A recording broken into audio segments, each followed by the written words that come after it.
1175 ओम की ध्वनि ओ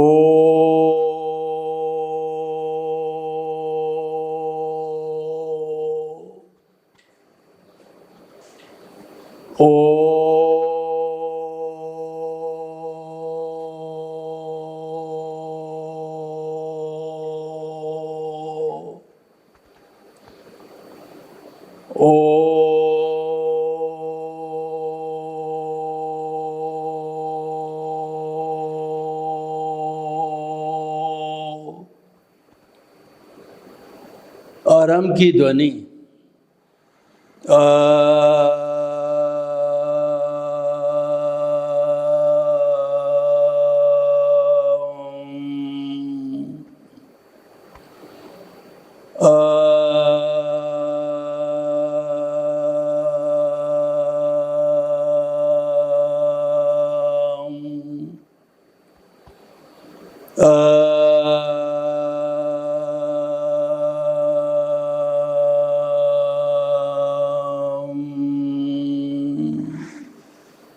भाई और बहनों, मातृशक्ति को नमन। आज का हमारा बहुत सुंदर विषय है, धर्म मुझे क्या देगा। यह एक मानव प्रकृति है कि वह कुछ न कुछ चाहता है, वह लाभ चाहता है और वह चिंतन करता रहता है कि मुझे ये मिले वो मिले, और उसको पुरुषार्थ मान करके आगे से आगे उसके लिए मेहनत करता रहता है और आगे से आगे बढ़ता रहता है। बहुत कम लोग संतोषी होते हैं जो ये मानते हैं कि जो प्राप्त है वह पर्याप्त है। ऐसा ज़्यादातर लोग मानते नहीं हैं। हर व्यक्ति कुछ न कुछ चाहने की इच्छा रखता है, चाह होती है, और एक दृष्टि से देखें तो ये चाह ही इंसान को आगे बढ़ाती है। अगर चाह नहीं होती है तो फिर जीवन का अंतिम लक्ष्य प्राप्त हो जाता है। चाह गई चिंता मिटी और मनुआ बेपरवाह, जिनको कुछ न चाहिए सो ही शहंशाह। शहंशाह वो कहलाते हैं जिनको कोई चाह नहीं, कोई इच्छा नहीं, कोई तृष्णा नहीं, कोई आसक्ति नहीं, कोई प्राप्त करने की इच्छा नहीं है, उसको चाह बोलते हैं। अगर वही समाप्त हो जाती है तो जीवन का लक्ष्य मिल जाए, जीवन का ध्येय मिल जाता है, परंतु होता नहीं है। व्यक्ति चाहता रहता है, प्राप्त करता रहता है, उसके लिए प्रयास करता है। तो भाई और बहनों, अब एक प्रश्न खड़ा हुआ कि साधु सन्यासी लोग जो है ये प्रवचन करते हैं कि आप धर्म करो, तो एक संसारी व्यक्ति, एक ग्रस्त व्यक्ति जो है प्रति उत्तर करता है कि धर्म मुझे क्या देगा। वास्तव के अंदर देखा जाए तो धर्म वह सब कुछ देगा जो आप चाहते हो। ऐसी कोई चीज नहीं है जो धर्म के क्षेत्र के बाहर हो। हम धर्म को दो भागों में बांटते हैं। एक तो हमारा अध्यात्म, आध्यात्मिक जीवन कहते हैं, जिसको हम कहते हैं विज्ञान, जिसको हम कहते हैं सनातन सत्य, जिसको हम कहते हैं दृष्टि विज्ञान। सनातन सत्य सिद्धांत के ऊपर आधारित होता है। सिद्धांत कभी बदलता नहीं है और वो कुदरत और कुदरत के कानून पर निर्भर होता है। दोनों के बीच में, क्योंकि कुदरत की जो ड्यूटी है वो असंख्य अनंत प्राणियों का भरण पोषण करने की है और उनके कर्मों का भुगतान कराने की होती है, तो उस स्थिति के अंदर उसकी ड्यूटी के मद्देनजर जो छह शाश्वत, जो कहना चाहिए तत्व होते हैं जिससे कुदरत बनी होती है, चेतन, अचेतन, रेस्ट, मोशन, टाइम और स्पेस, इन छह तत्वों को व्यक्ति के कर्मों का भुगतान कराने के लिए बदलना पड़ता है। क्योंकि हर प्राणी की कॉजल बॉडी, कर्म शरीर, भाव कर्म जो अलग अलग होता है, उस भाव कर्म से द्रव्य कर्म बनता है जिसको उदय प्रारब्ध कहते हैं। वो हर प्राणी का अलग अलग होता है। तो अलग अलग होने का अर्थ होता है कि अवस्था बदलती रहती है। हर प्राणी की अवस्था बदलते रहने के कारण जो है ये 6 तत्व बदलते हैं अवस्था रूप में।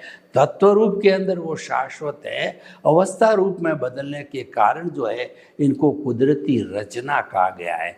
कुदरती रचना का अर्थ है बदलते रहना, उसी का नाम संसार है। जो संचरण कहलाता है वो संसार कहलाता है। संसार में प्रतिक्षण प्रत्येक वस्तु बदलती रहती है, बदलाव को संसार कहा गया है। और वो बदलाव है सारा कुदरती रचना है, क्योंकि कुदरत और कुदरत का कानून तो स्थायी है, सिद्धांत स्थायी है, और इससे जो फलित होता है वो है शाश्वत सुख, वह भी स्थायी है। मात्र एक अवस्था रूप में कुदरती रचना बदलते रहते हैं, बाकी सनातन सत्य में कुछ भी नहीं बदलता है।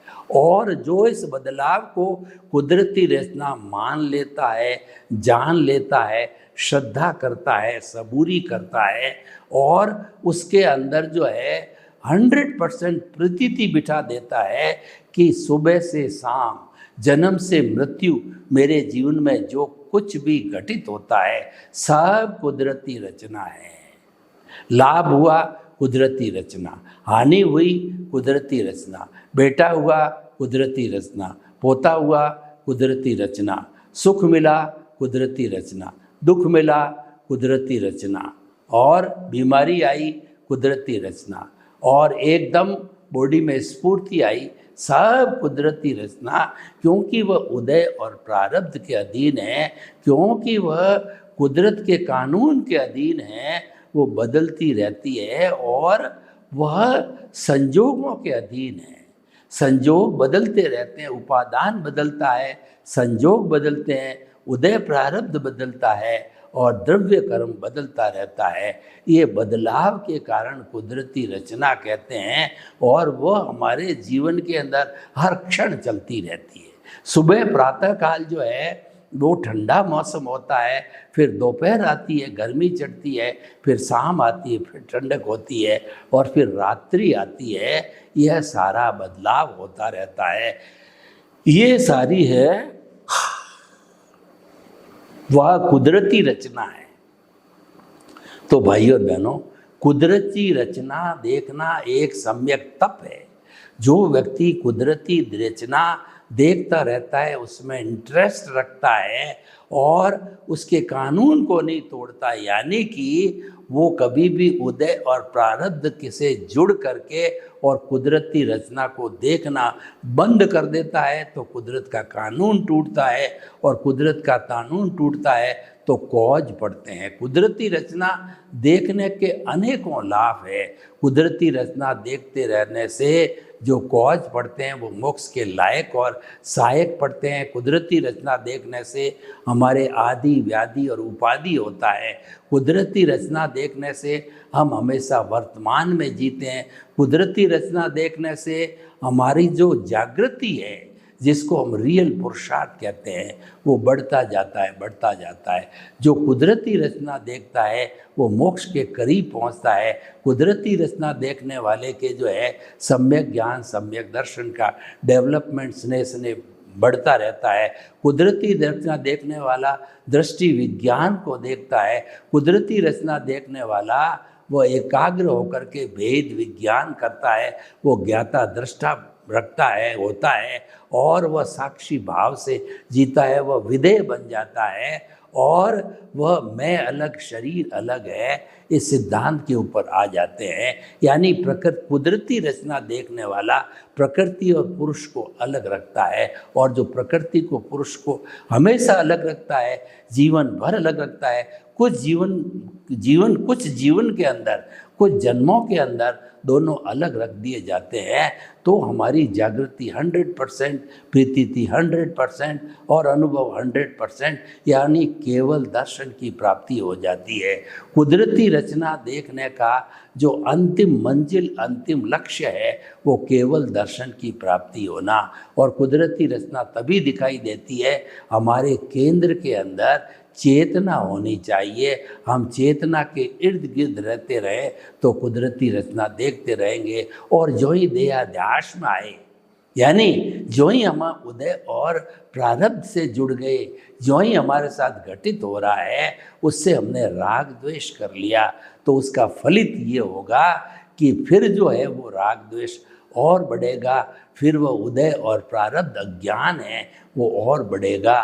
तो एक और न बढ़े उसके लिए हमारे पास सम्यक तप है, वह है कि कुदरती रचना देखते रहो। सम्यक ज्ञान आपको प्राप्त है, सम्यक दर्शन आपको प्राप्त है, और आप कुदरती रचना देखते रहते, वो तपस्या है, वो रियल पुरुषार्थ है। भगवान महावीर ने तप के 12 भेद बताए। 6 भेद है बंध पूर्वक निर्जरा के है और 6 भेद संवर पूर्वक निर्जरा के है। संवर पूर्वक निर्जरा के जो भेद है वो अंतः तप कहलाता है, वो कुदरती रचना देखने से प्राप्त होता है। वो है प्रायश्चित, विनय, वैयाव्रत, स्वाध्याय, ध्यान और व्युत्सर्ग। जब व्यक्ति अंतः के जो जितने भी हमारे हैं वो इनको जो है के साथ के अंदर पालन करता रहता है तो कुदरती रचना देखने का भी विकास होता है, सम्यक ज्ञान दर्शन का भी डेवलपमेंट होता है, और हम धीरे धीरे जो है वो केवल दर्शन को प्राप्त करने की ओर बढ़ते जाते हैं। तो भाई और बहनों, अगर वास्तव में कोई बड़ी तपस्या करनी है तो कुदरती रचना देखते रहो। कुदरती रचना आर्ट ऑफ द विजन का पार्ट है, यह कोई बाहर का विषय नहीं है, यह भीतर का विषय है। ये आपकी मान्यता को समाप्त करना है, रॉन्ग बिलीफ को समाप्त करके राइट बिलीफ में आना है। रॉन्ग बिलीफ है मिथ्या ज्ञान, मिथ्या दर्शन और मोहनीय कर्म, इसको समाप्त करके राइट बिलीफ है कि मन वचन काया से मुक्त ऐसा मैं शुद्ध आता हूँ। इस राइट बिलीफ के परे भी जाना है, बिलीफ नाम को हमें समाप्त करना है, यानी कि हमको स्पष्ट वेदन प्राप्त करना है, हमको स्वभाव में रमण करना है। स्वभाव में रमण करना है, वही एक बहुत बड़ी अनुभूति है और वही जीवन का चरम लक्ष्य है। यानी कि जब हम कुदरती रचना रूपी सम्यक तप करते जाते हैं, देखते जाते हैं, तो फिर जो है हम ऑटोमेटिकली जो है अपने स्वरूप को प्राप्त करने लग जाते हैं। यानी कि जो हमारा ये हम जो हमारा कुदरती रचना देखने का सम्यक तप काम करते हैं, हमको सम्यक चारित्र की प्राप्ति होती है। सम्यक चारित्र का अर्थ होता है आत्मा का स्पर्श होना, मैं कौन हूँ इसकी पहचान होना। ये सब भीतर होती है, बाहर तो बाह्य तप दिखाई देते हैं, अनशन, उनोदरी, भिक्षाचरी, रस परित्याग, काय क्लेश और प्रतिसल्लीनता, ये बाहर के जो है 6 तप दिखाई देती है, भी अच्छे हैं, ये धार्मिक प्रवृत्ति है। लेकिन हर धार्मिक प्रवृत्ति के साथ, हर शुभ क्रिया के साथ के अंदर जो बंध पूर्वक निर्जरा होती है, पुण्य का बंध होता है और कर्म तो कटते ही है। और ये बंध पूर्वक निर्जरा बहुत ज़्यादा बढ़ जाती है तो हमको मनुष्य गति या देव गति मिलती है। एक बार अगर हम देव गति में चले गए, मिनिमम 10,000 ईयर्स, मैक्सिमम 33 सागरोपम, इतना लंबा समय के अंदर हम उन पुण्य को खपाने के लिए वहाँ जन्म लेते हैं। चौथा गुण स्थान है, वहाँ पर जो है हमारा रियल पुरुषार्थ नहीं होता है, क्योंकि हम जो है उसमें इतने लुप्त हो जाते हैं कि आत्मचिंतन को, सेल्फ रियलाइजेशन को हम भूल जाते हैं। और वो वास्तव में चौथे गुण स्थान के अंदर सेल्फ रियलाइजेशन होता ही नहीं है, क्योंकि वह अवृत्ति स्टेज होती है। अवृत्ति का अर्थ होता है आत्मा का स्पर्श नहीं होना, व्रत का अर्थ होता है कि आत्मा का स्पर्श होना। तो अवृत्ति यानी चौथा गुणस्थान देवता का अवृत्ति स्थान है, 5वां गुणस्थान शावक का है। मनुष्य को व्रतावृत्ति है, व्रत भी करता है, अव्रत भी करता है, उसके संवरपूर्वक निर्जरा भी होती है और बंधपूर्वक निर्जरा भी होती है। अगर वो सम्यक ज्ञान दर्शन की एप्लीकेशन करता है तो संवरपूर्वक निर्जरा होती है। संवरपूर्वक निर्जरा में आत्मा केंद्र में होती है, बंधपूर्वक निर्जरा में मन वचन काया रूपी हमारा जो शरीर है, देहाध्यास होता है, वो केंद्र के अंदर रहता है। तो इस तरीके से जो है हम बंधपूर्वक निर्जरा के स्थान पर संवरपूर्वक निर्जरा करना प्रारंभ करें। ये कौन देगा? ये हमको धर्म देता है। यानी धर्म हमको संवरपूर्वक निर्जरा भी देता है और बंधपूर्वक निर्जरा भी देता है। बंधपूर्वक निर्जरा तो मन वचन काया तथा उससे जुड़ी हुई हर अवस्था मात्र कुदरती रचना है और वो व्यवस्थित है, वो प्री डेस्टिन्ड है, वो फिक्स है और उदय प्रारब्ध के अनुसार मैकेनिकल मोड से जो है वो जा रही है। हमारा सुख जा रहा है, हमारा दुख जा रहा है, हमारी आयु जा रही है, क्योंकि वो विनाशी है, क्योंकि वो जड़ है, क्योंकि उसका नाम अवस्था है। हर अवस्था जो नाशवान होती है और जो नाश नहीं होता है उसको इम्पेरिसेबल कहते हैं। वो हमारी आत्मा है जो कभी भी नाश नहीं होती, न वो क्रिएट होती है, न उसका विनाश होता है, न वो उत्पन्न होती है। व्यवहार दृष्टि से तो हम कहते हैं जब शरीर उत्पन्न होता है तो हम कहते हैं आत्मा उत्पन्न हो गई, जब शरीर मर जाता है तो कहते हैं हम आत्मा मर गई। ये तो एक व्यवहार रूप में है, लेकिन जो है निश्चय है की दृष्टि से आत्मा अजर अमर अविनाशी होती है। इसका कभी जन्म नहीं होता, इसका रंग नहीं, रूप नहीं, गंध नहीं, वर्ण नहीं, ये मरती नहीं, जलती नहीं, कटती नहीं, ये किसी को रोकती नहीं, किससे रुकती नहीं, ये अव्यवाद है, टंकोत किरण है। ये अनंत ज्ञान, अनंत दर्शन, अनंत शक्ति, अनंत सुख का धाम है। यहाँ अनंत का अर्थ है क्वालिटेटिव, यहाँ क्वांटिटेटिव नहीं है। क्वांटिटेटिव में अनंत की गणना करना मुश्किल है और क्वालिटेटिव हम अनंत ज्ञान की बात करें तो केवल ज्ञान आ जाता है, अनंत दर्शन की बात करें तो केवल दर्शन आता है, अनंत सुख की बात करें तो ब्लिस आ जाता है। ऐसा ब्लिस कि उसमें कोई दुख होता ही नहीं है, तो वो ब्लिस की प्राप्ति हो जाती है। अनंत ज्ञान, अनंत दर्शन, अनंत शक्ति। और अनंत शक्ति का अर्थ है कि आत्मा के समान कोई जो है बड़ा ताकतवर नहीं है, क्योंकि आत्मा कभी मरता ही नहीं है। और बाकी महाबलिष्ठ जो है डायनासोर्स को देखिए, पहलवानों को देखिए, बड़े बड़े जानवरों, शेर को देखिए, ये बड़े बड़े जानवर है, पशु है, पक्षी है, मनुष्य है, सब मरते हैं। मरता शरीर है, आत्मा नहीं मरती, वो तो अजर अमर और अविनाशी होती। तो भाई और बहनों, हम आपको बताना चाहते हैं कि धर्म हमें वह सब देगा जो हम चाहते हैं, वो पूर्ण अर्हता वाला होता है। इसीलिए कहा है धर्म की जड़ हरी होती है। अगर कोई पौधा ऊपर से जो है वो कहना चाहिए वृद्ध होकर के और समाप्त हो जावे, लेकिन जड़ अभी युवा होती है, तो वह पौधा पानी को देख, पानी, वायुमंडल, हवा और खाद सबको प्राप्त करके फिर लहलाने लगता है। ये कई बार होता है क्योंकि जड़ है, उसकी अभी चेतन है, जड़ के अंदर जान है, जड़ मरी नहीं है, उसका चेतन तत्व अभी तक भी जिंदा है। मुख्य बात है चेतन।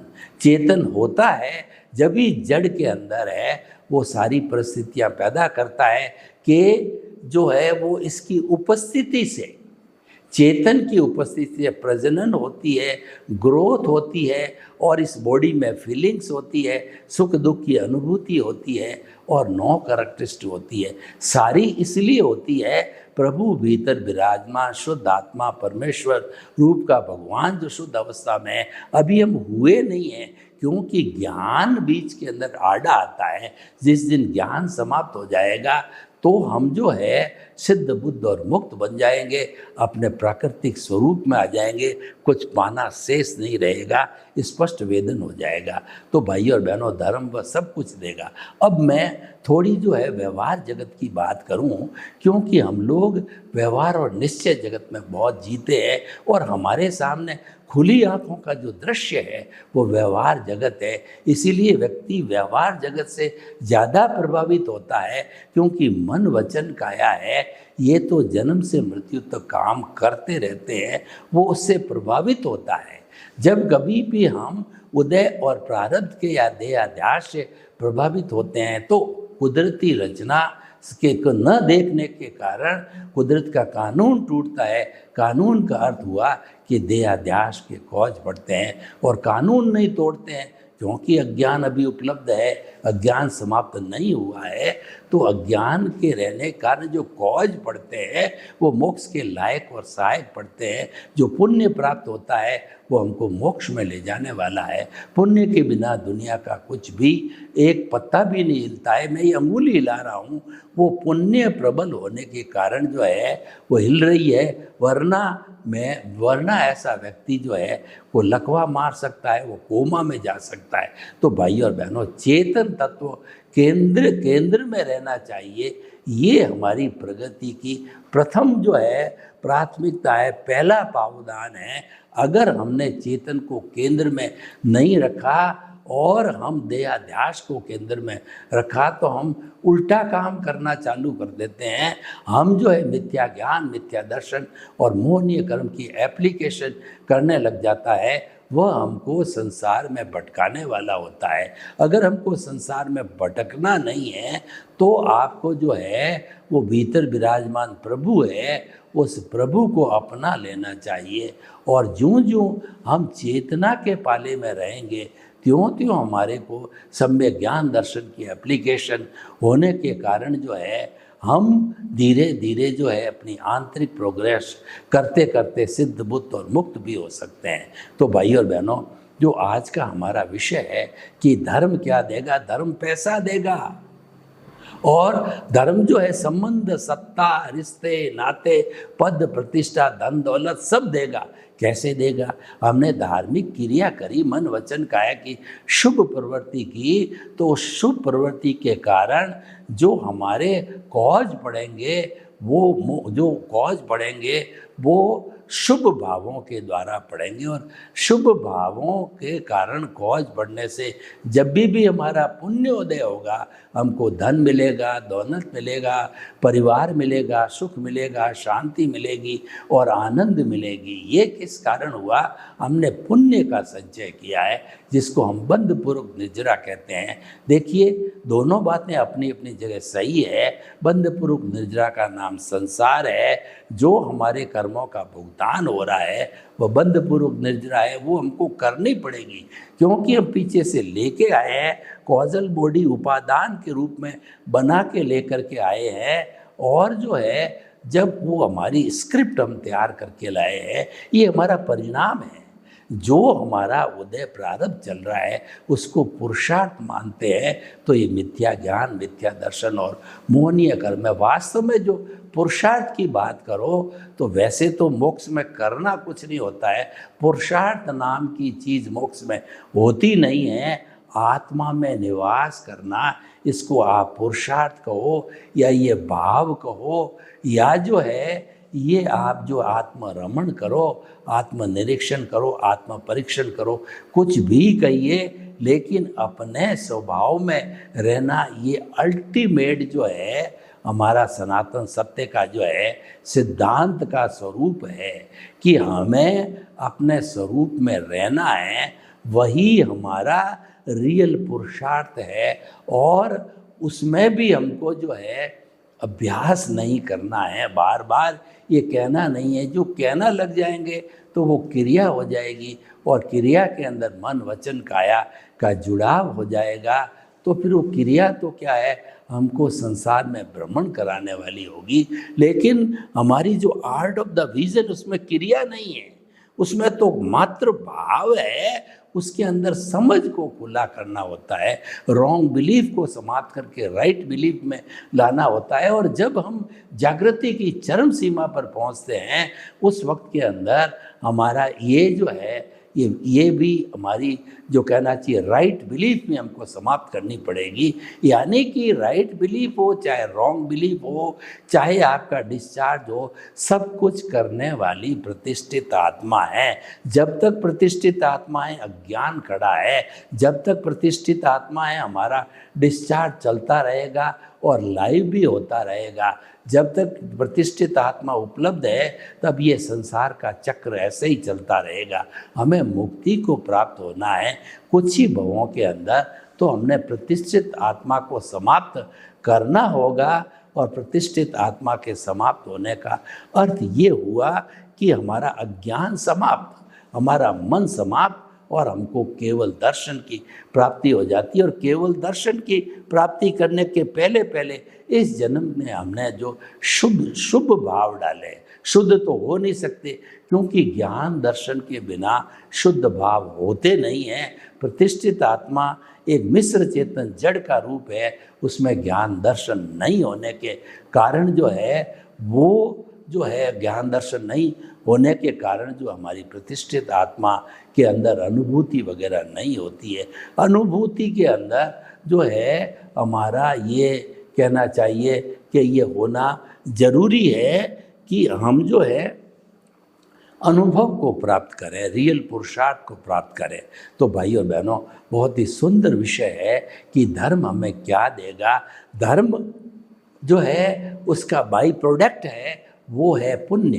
पुण्य से हमको अच्छा घर मिलता है, अच्छी स्त्री मिलती है, सातों ही सुख मिलते हैं और उसके बाद के अंदर हमारा कल्याण होता रहता है, हमको सुख की अनुभूति होती रहती है, सुख की प्राप्ति होती रहती है। तो धर्म जो भौतिक रूप से ये देगा, और धर्म का अर्थ होता है अध्यात्म विज्ञान। सर्वे भवन्तु सुखिनः सर्वे सन्तु निरामया। लोग के जीवों को सुख मिले, शांति मिले, आनंद मिले, प्रेम मिले, सौहार्द मिले और सभी हम हिल मिल करके शाश्वत सुख की प्राप्ति करें। आपके प्रति मंगलवान। ओम शांति।